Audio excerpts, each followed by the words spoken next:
This clip is brought to you by Vivo Barefoot Shoes. Not only do these shoes look good, they perform even better. Enjoy this clip. But yeah, we were in the gym, and next thing you know, I'm like floating up in the air on your feet. We did that. You were there. And I was upside down. Yeah, that's what happened. What was that? What we did. Why'd you do that to me? what we did was the therapeutic version of Acro Yoga. So it was co-founded from a good friend called Jason Nemer. And essentially it's like, you could think of airplane with your, with your parents. I want to say dad, but I don't want to put myself in the like dad position. But yeah, you put your feet up in somebody's hips and then they drape their body over your feet. And then from there, they're in a really advantageous position to decompress the spine and go through all sorts of really therapeutic movements. And what'd you say it's called? Acro Yoga. Acro Yoga. And what else do they do with Acro Yoga? Well, there's the acrobatic version of it, which gets a little more interesting to look at. And you can be having someone balancing their hands on your hands, their hands on your feet, their feet on your hands. You could go through flips and spins and all sorts of like really ridiculous looking things. So that's another end that I quite enjoy because it's like one of the beautiful things about it is you're connecting with someone else. So you are learning to trust somebody else. There's a lot of physical contact. I think you could say that the people, oh, there we go. We got some acro. Look at that. Yeah, you could say people of today. Yeah, I'm almost sure I would know who at least the base is called the bottom person. The flyer is called the top person. What does it take to learn and become Dude, it's not instructor? that complicated. Yeah, it's called a hand-to-hand there. And it's not that so what you're learning to do in acro yoga is you're learning to stack your joints. Yeah. So it's not like a deeply muscular thing. You're just learning to stack your bones correctly. And so you could say that even learning to stand is just a process of learning to stack your joints. I need to learn this for myself and my girl, to be perfectly honest, because I'll teach you. Yeah, I'll teach you. That's pretty cool. That's gonna be, but like just being real, this is a selfish skill for myself because first off, we're getting some fitness in, but there's all this stuff going on and it's just so useful for your health and your fitness. Yeah. Who is it more difficult on, the top or the bottom person? There's so much innuendo in conversation like this, but so if the top person, which is referred to as the flyer, is not coordinated or knowing what they're doing, it becomes hard for everybody. So if you have a really good base or a really good flyer, you can kind of like make it work. If both people are not really proficient with it, it's terrible. And so as far as who's it harder for, probably the flyer. It just depends. They're really just very different. Okay. It's like apples and oranges. Also, I have a question for you. Her, right? Like you said, it's not deeply muscular. So because you were doing this on Mark pretty easily. So she could probably do this to him if she was a good base, right? 100%. It's just geometry. As long as your legs are long enough. And that's the beautiful thing. That's like, a girl learning jujitsu and things of the sort. You're learning leverage.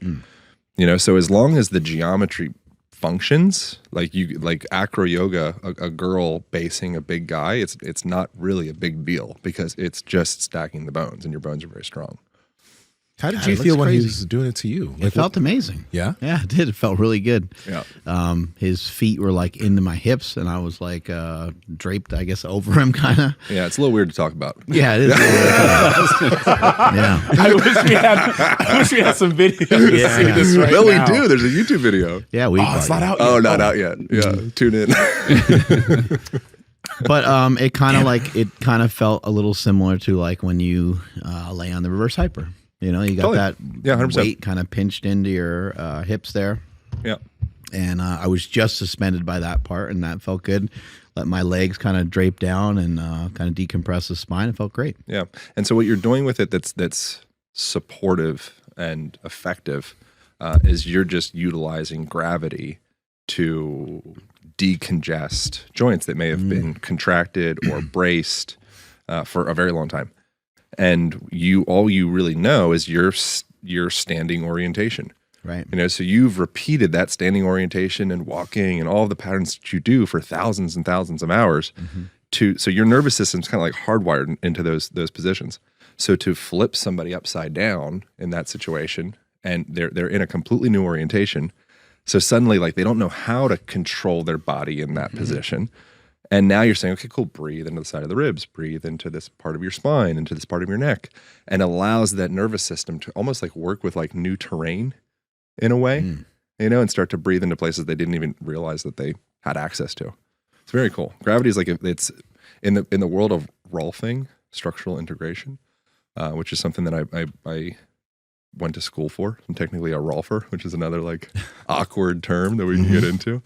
That's the main ethos of it, is using gravity actually as your therapist in a way.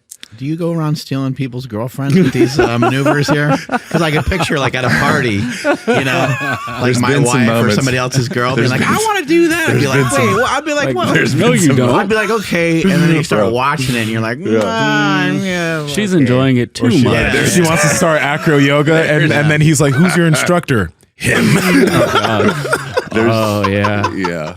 Yeah, you gotta avoid eye contact. Yeah. I think that's with everyone involved, boyfriend, girlfriend, and just a lot of looking away, looking to the side. That's kind of like jujitsu. A little bit, yeah. Where did you learn to be upside down, like, and walk around on your hands and shit like that? Did you do any gymnastics, or was that just stuff that you've explored yourself? All that stuff I learned as an adult. Yeah, just trying to put it together.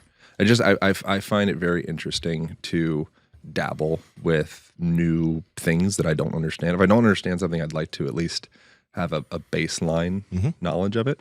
And so with getting into handstands and hand balancing and all of that stuff, I just thought it looked cool.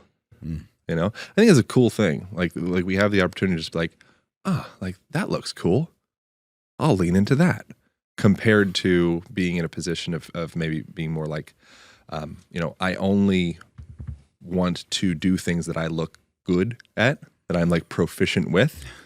And there's a lot of things that I look out there, and I think a lot of it's like culturally, we're kind of we're orientated towards being observers because you grow up watching TV. If you didn't have you're a trained observer as a TV watcher. If you've logged your 40,000 hours of watching TV growing up, that's like, damn, like you are a professional observer of people doing stuff. Play video games too. Yeah. But the TV is never like, okay, come on inside. Like, let's do the thing. You're like, no, I'm just gonna sit in here. I'm just, oh, well, it's cool. Interesting.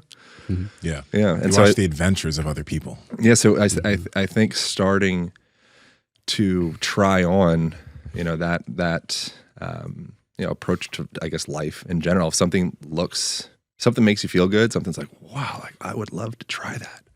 Just electing to do that more. And that was literally just for me with Acro Yoga. Saw a bunch of people doing it just like this. It's like, that looks amazing.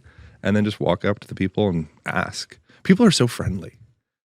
That's something that I've learned, and at this point it might be rambling on, but I think it's interesting, like when you travel and someone, I spent like 4 months motorcycling around Mexico at one point on an enduro bike. So I had a little like camping hammock thing. I was sleeping in random different places. It was like the whole thing. I was like 21 years old. We're getting into another like Chad conversation, aren't we? Yeah. Like people are just nice to him, right? Right. Oh, what is this? In the bubble. What is this? Yeah, bubble, yeah. What happened? Show him the video of the bubble. It's a little bit too long to explain, but it's what's the show called? It's John Hamm. John Hamm. Just type in John Hamm bubble. He's a super good looking guy, and he's walking with like I think his girlfriend at the time or whatever. And he's just walking, and somebody's like, "Dang, you look great today." He's like, "Oh, thanks." And then they're like, "Do you know who that was?" No. I'm like, okay. They go to a restaurant where like they only serve, we'll say, vegan salads or some shit. And he's like, can I get a steak and blah, blah, blah? And they're like, sure thing. And they're like, they don't have that on the menu. He's like, what? I come in like once a week and order that all the time. They never tell me anything. It's because he's so good looking. Everyone will just be like, this is a little awkward now. Okay, sure. Yeah, whatever you want, sir. Yeah. Like, yeah, Aaron, you want to go ahead and do? Okay, yeah, whatever you want to do. You're right. You're right. I wish you could see the clip because the clip is hilarious. I think there's like a psychological term for that. It's like the halo effect or something. If you're like a hot chick or a good looking dude, there's like this halo effect where people are like, oh yeah, like what? They're like, how can I help? You're like, what? Life is amazing. What are you talking, you losers? What are you talking about? Or like everyone's so nice. When you're in Nsima in the airport trying to buy a neck pillow and somebody just gives you one just because that happened. Yeah. That's great. And I was like, that doesn't happen to everybody. Like, I was but she nice to her, and That's a she great was. point. I'm nice also- to a lot of people. She looked at me like I was her son. That's what that was the interaction. That's cool. That's dirty. But That's good. you know, That's good. Anyway, Back on topic. Hey guys, if you like this clip, go ahead and comment down below and let us know what you liked about it. All right, share this with a friend. Make sure to subscribe to the channel, and also we are on Reddit and Discord.